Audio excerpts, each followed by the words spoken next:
दिमाग समस्याओं को कैसे सुलझाता है। चलिए आज चिंतन के दो बेहद दिलचस्प और अलग-अलग तरीकों का विश्लेषण करते हैं। 2 और 2 4 होते हैं, एकदम सच। लेकिन सोचिए, एक अकेली ईंट के कितने अलग-अलग इस्तेमाल हो सकते हैं।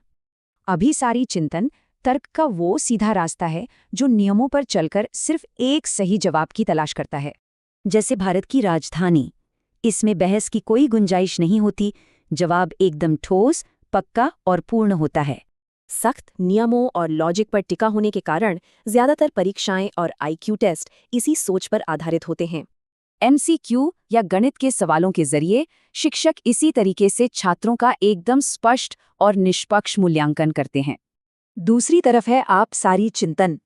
यहाँ कल्पना और रचनात्मकता के जरिए एक सवाल के कई अनूठे जवाब तलाशे जाते हैं।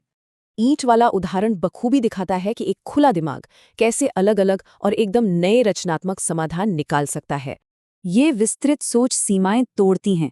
स्वतंत्र विचार और नई कल्पनाएं ही हर बड़े इनोवेशन की असली नींव होते हैं। रचनात्मक लेखन या विचार मंथन के जरिए शिक्षक छात्रों को इसी तरह स्वतंत्र रूप से सोचने के लिए प्रेरित करते हैं। इन्हें साथ देखने पर सीमित तार्किक सोच और व्यापक रचनात्मकता के बीच का बुनियादी अंतर बिल्कुल साफ नजर आता है। परीक्षा के लिए अहम तथ्य। आप सारी चिंतन का विचार सबसे पहले मनोवैज्ञानिक जेपी गिलफर्ड ने ही दिया था। जब भी रचनात्मकता की बात आए तो समझ लीजिए कि उसका सीधा कनेक्शन इसी विस्तृत आपसारी चिंतन से होता है। चलिए अब एक छोटा सा टेस्ट हो जाए। सोचिए, रचनात्मकता का संबंध आखिर मुख्य रूप से किससे है? बिल्कुल सही, आपसारी चिंतन। सच्ची रचनात्मकता तभी आती है जब दिमाग अलग अलग समाधान खोजने के लिए पूरी तरह आजाद हो।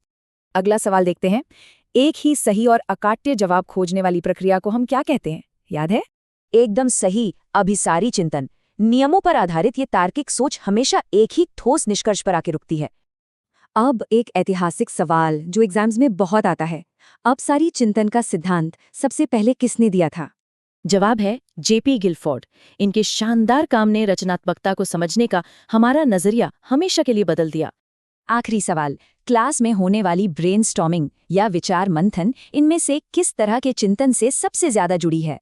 जी हाँ, आपसारी चिंतन, ब्रेनस्टॉर्मिंग एक साथ कई नए और कल्पनाशील विचारों को जन्म देने का सबसे बेहतरीन तरीका है।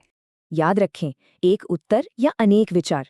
पर सोचिए, क्या तार्किक शिक्षा अनगिनत रचनात्मक विचारों को खत्म कर रही है?